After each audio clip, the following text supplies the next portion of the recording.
పాత ప్రభుత్వంలో పాత ప్రభుత్వంలో బాత్రూంలో ఫోటోలు, టీచర్ల మీద ఒత్తిడి గతంలో జరగలేదా మరి? అవి జరిగినప్పుడు అప్పుడు కూడా ప్రెజర్ పెట్టిన అప్పుడు కూడా వద్దనే కదా ఎంప్లాయీస్ అంతా కోరుకున్నారు. అప్పుడు ఆ యాప్లు ఎక్కువైనా ఇప్పుడు టీచర్లకు యాప్లు ఎక్కువ అయినాయని చెప్పి అప్పుడు టీచర్లు అంతా గొడవ చేసిండ్రు. పాత ప్రభుత్వం మీద వ్యతిరేకత వచ్చింది. ఈ ప్రభుత్వం మంచి చేస్తుందని ఎగబడి ఉద్యోగులందరూ ఓట్లు వేసింది మనందరం చూసినాం కదా. కానీ ఇప్పుడు ఏం చేస్తున్నారు? అప్పటికంటే ఇప్పుడు ఏమైనా టీచర్లకు యాప్లు తగ్గినాయి అడగండి, మీరు ఏ టీచర్ నన్ను అడగండి. అప్పుడుండే యాప్లు అన్నింటిను ఒక ఫోల్డర్లో పెట్టి ఒక యాప్గా పెట్టి తగ్గినాయి అంటే ఎట్లా అవుతుంది? అదే పని అప్పుడు ఏం చేస్తున్నారు ఆ పనులన్నీ ఇప్పుడు చేస్తున్నారు, అంతకంటే ఎక్కువే చేస్తున్నారు. ఇంకా పెరిగిన యాప్లు ఎక్కడ తగ్గలేదు. ఇంకా ఏమి ఉద్యోగులకు ఏమి బెనిఫిట్ ఇచ్చినట్టు, ఏమి వెసులుబాటు కల్పించినట్టు? అంటే ఈ ప్రభుత్వం మారినా సరే ఒత్తిడి అయితే అలాగే పెరిగింది, కొనసాగడం కాదు, 100% పెరిగింది. ఇంతకుముందు ఇంత వీడియో కాన్ఫరెన్స్ టార్చర్ లేదు, టెలికాన్ఫరెన్స్ టార్చర్ లేదు. ఒక ఎంప్లాయీ ఇప్పుడు మండల స్థాయి అధికారికి జిల్లా కలెక్టర్ చేస్తే ఒక అర్థం ఉంది, లేదా కమిషనర్ చేసినట్టే ఒక అర్థం ఉంది. అది కాకుండా 10 మంది అధికారులు పనిచేసి చెప్పే వాళ్ళు అయితే వాళ్ళని 10 మంది అధికారులు ఏం పని చేసి అడిగే వాళ్ళైతే రోజు పనిచేసే టైం ఎక్కడుంది? అందరికి సమాధానం చెప్పడానికి అతని టైం అయిపోతుంది, అతను పనిచేసే టైం ఎక్కడుంది? ఇంకా ఒక ఎంపీడీఓ మీద collector, ZP CEO, DRDA PD, commissioner Panchayati Raj, secretary Panchayati Raj, commissioner, director గ్రామవార్డు సచివాలయాలు, డైరెక్టర్ స్వచ్ఛాంధ్ర కార్పొరేషన్, ఎంతమంది ఇట్లా 10-12 మంది సమీక్ష చేసి వీడియో కాన్ఫరెన్స్, టెలికాన్ఫరెన్స్ అంటే వాళ్ళు పనిచేసే టైం ఎక్కడుంది? ఇంత ఇంత ఇబ్బంది ఇంతకుముందు గత ప్రభుత్వం లేవు. అంటే ఇప్పుడు గతంతో పోల్చుకుంటే గతంలో ఎప్పుడూ లేవా ఇట్లాంటి పరిస్థితులు? ఎందుకు ప్రభుత్వ ఉద్యోగం అంటే చాలా కంఫర్టబుల్ జాబ్ అని ఫీల్ అయ్యి వచ్చేవాళ్ళు చాలా మంది ఉంటారు. చాలా మంది బయట కూడా అదే భావన ఉంది, పని తక్కువ ఉంటుంది, మంచి శాలరీ ఉంటుంది, ఈ టైప్గా పని అంత కంఫర్టబుల్గా గతంలో ఉండే ఆ భావన ఇప్పుడు అంటే ఎంప్లాయీస్లో అంత ఒత్తిడి గతంలో ఉండేది కదా. నిజంగా ఏ ప్రభుత్వాలు ఈ స్థాయిలో ఇలా అంటే ఒత్తిడి ఉండేదని? ఒత్తిడి ఎప్పుడు ఎంప్లాయీ అనే పొలిటికల్, ఇప్పుడు పబ్లిక్తో డీల్ చేసే విషయము. కొన్ని జాబ్లు ఉంటాయి పెద్ద ప్రెజర్ లేనట్టు, కానీ ఫీల్డ్లో ఉండే వాళ్ళు ఖచ్చితంగా ప్రెజర్ ఉంటుంది, దాన్ని ఎప్పుడు మనం కాదనలేము. కాకపోతే ఇంత ప్రెజర్, ఇంత మనం మాట్లాడుకున్నట్టు ఇన్ని రకాలుగా ఎప్పుడు ఇబ్బంది పెట్టలే. గత ప్రభుత్వంలో పెన్షన్లు ఉదయాన్నే ఇచ్చేవాళ్ళు.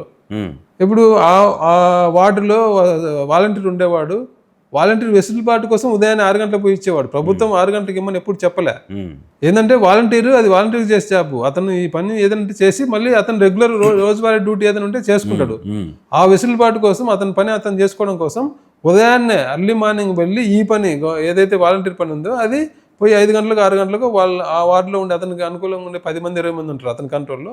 అంతవరకు 10 మందికి ఇచ్చి 6 గంటలకు 7 గంటలకు ఇచ్చి మళ్ళీ అతను రెగ్యులర్ డ్యూటీ అతను వెళ్ళేవాడు తప్ప ప్రభుత్వం ఎప్పుడు ఉదయం 6 గంటలకు వెళ్ళి 5 గంటలకు వెళ్ళి ఇవ్వండి అని పెన్షన్లని ఎప్పుడు చెప్పలే గత ప్రభుత్వంలో. కానీ ఇప్పుడు ప్రభుత్వం మారినాక ఏం చేశారు? వాలంటీర్లు తీసేసిన తర్వాత ఇది ఇబ్బంది అంటే జనానికి సచివాలయ ఉద్యోగులు చేయాల్సి వచ్చింది ఆ పని. దాన్ని కూడా సచివాలయ ఉద్యోగులు అంటే ఇది ఓల్డ్ ఏజ్ వాళ్ళకి చేసే పని కాబట్టి సర్వీస్ మంచి పనిగా భావించి వాళ్ళు కూడా దాన్ని ఏం అబ్జెక్షన్ చెప్పలే.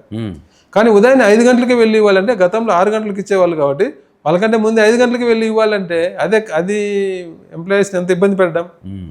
5 గంటలకు అక్కడ వచ్చి ఇవ్వాలంటే వాడు ఎక్కడ పక్కన ఊరిలో ఉంటే అక్కడ నుంచి 3 గంటలకి లేచి రెడీ అయ్యి ఇక్కడికి వచ్చి ఇక్కడ ఇవ్వాలి. ప్లస్ ఆ టైంలో డబ్బులు క్యారీ చేసుకోవచ్చు అంటే ఎవరైనా దొంగలు వచ్చి పన్న ఇబ్బంది.